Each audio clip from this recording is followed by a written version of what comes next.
यह कहानी राजस्थान के कोटा शहर से जुड़ी एक सच्ची घटना पर आधारित है। यह कहानी किसी के प्यार में धोखे की बदले की भूतिया कहानी है। तो चलो कहानी को शुरू करते हैं। अगर आपको हमारी वीडियो अच्छी लगे तो हमारे चैनल माहिर हॉरर स्टोरी को जरूर सब्सक्राइब करें। यह कहानी सालनी, शकीला और उनकी मासूम दोस्तों की कहानी है, जो समय के दुष्ट चक्र में फंस गए और उस मोड़ पर आके रुक गए जहां मौत उनका इंतजार कर रही थी। राणा साहब एक बहुत अमीर और आलीशान हवेली का मालिक था। उन्हें अपने से 10 साल छोटी उम्र की लड़की से प्यार हो गया था, लेकिन वो लड़की राणा साहब को अपने प्यार के माया जाल में फंसा के उनकी जायदाद को छीन लेना चाहती थी। एक दिन जब राणा साहब सो रहे थे तो उस लड़की ने अपने प्रेमी के साथ मिलकर राणा साहब को मार मार कर जिंदा जमीन में गाड़ दिया। राणा साहब चीखे चिल्लाए, लेकिन उस लड़की ने उनकी एक न सुनी।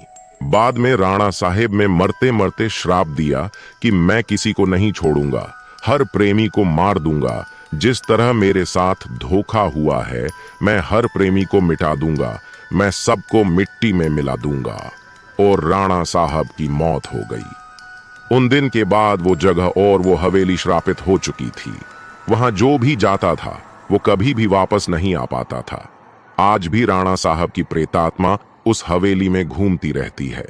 कुछ दिनों के बाद उस हवेली में एक प्रेमी जोड़ा वहां पे घूमने के लिए आए। सुशीला और राजू, उन दोनों की सगाई हो चुकी थी, लेकिन शादी करनी बाकी थी। सुशीला अपने घर में किसी को कुछ बताए बिना राजू के साथ आई थी। सुशीला और राजू मजाक मस्ती में उस जगह पहुंच गए जहां पे राणा साहब जो जिंदा दफन कर दिया था। अचानक रजत उस जगह पे गिर जाता है और उसका पैर जमीन के नीचे घुसने लगता है। यह देखकर सुशीला डर जाती है और मदद के लिए चीखने चिल्लाने लगती है, लेकिन कोई भी उसकी आवाज नहीं सुन पाता है। सुशीला जब उस हवेली में मदद के लिए जाती है तो वहीं उसे किसी की के होने का आभास होता है। उसी वक्त तुरंत सुशीला गिर जाती है और कोई उसका पैर पकड़कर उसी जगह पर खींच के ले जाता है जहां राणा साहब और राजू दफन हुए थे। बाद में सुशीला भी उसी जगह पर दफन हो जाती है। कुछ दिन बाद जब सुशीला अपने घर नहीं पहुंचती है, तब उसकी बहन सलोनी अपने पति समीर और कुछ मित्रों के साथ उसे ढूंढते ढूंढते उस हवेली पे पहुंच जाते हैं।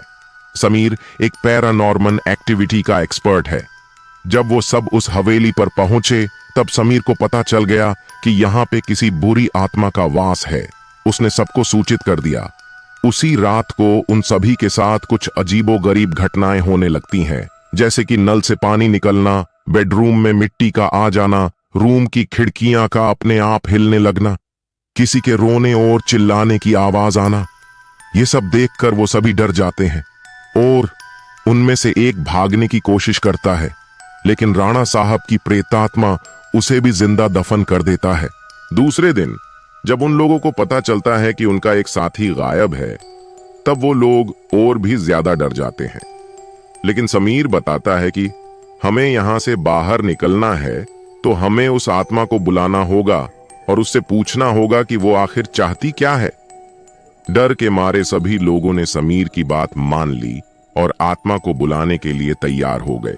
समीर ने एक रूम में सभी तैयारियां कर लीं और बताया कि जब तक हम आत्मा से पूरी जानकारी नहीं जान लेते तब तक कोई इस रूम से बाहर नहीं जाएगा और कुछ भी हो जाए कोई किसी का हाथ नहीं छोड़ेगा। समीर ने तंत्र मंत्र से आत्मा को बुलाना शुरू कर दिया। कुछ ही देर में तेज हवा और बिजली की चमक के साथ राणा साहब की आत्मा उस रूम में आ जाती है। समीर ने उस आत्मा से बात की, आखिर तुम चाहते क्या हो?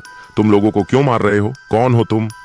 राणा साहब की आत्मा ने कहा, निकल जाओ यहां से, मैं किसी को भी नहीं छोड़ूंगा, सब मारे जाएंगे, जो भी यहां आएगा उन सबको मार दूंगा। इतना कहकर वो आत्मा चली गई। उन लोगों ने बाद में सुशीला की आत्मा को बुलाया और पूछा, आखिर सुशीला के साथ हुआ क्या था? सुशीला की आत्मा ने उन सभी को सारी हकीकत बात दी और बोली, मुझे राणा साहब ने जमीन के नीचे दफन कर दिया है, प्लीज मुझे यहां से निकालो। सलोनी ने अपने बहन सुशीला से पूछा, राणा साहब की आत्मा को कैसे मारा जाए? सुशीला ने बताया कि जहां राणा साहब ने हम सबको दफनाया है वहां पास में माताजी का त्रिशूल है। उस त्रिशूल से राणा साहब की आत्मा को मार जा सकता है और इस महल को उनकी चंगुल से बचाया जा सकता है। इतना कहकर सुशीला की आत्मा वहां से चली गई। समीर, सलोनी और बाकी दोस्त लोग तुरंत उस जगह पे गए जहां राणा साहब को दफनाया गया था। राणा साहब की आत्मा ने उन सभी को त्रिशूल के पास जाने से रोका, लेकिन सलोनी की भी तरह उस त्रिशूल के पास पहुंच गई और उसी त्रिशूल से राणा साहब पे वार किया। कुछ ही देर में राणा साहब और उनके साथ वो सभी आत्माओं को मुक्ति मिल गई जिसे राणा साहब ने दफनाया था। दोस्तों, आपको यह कहानी कैसी लगी प्लीज हमें कमेंट करके जरूर बताएं।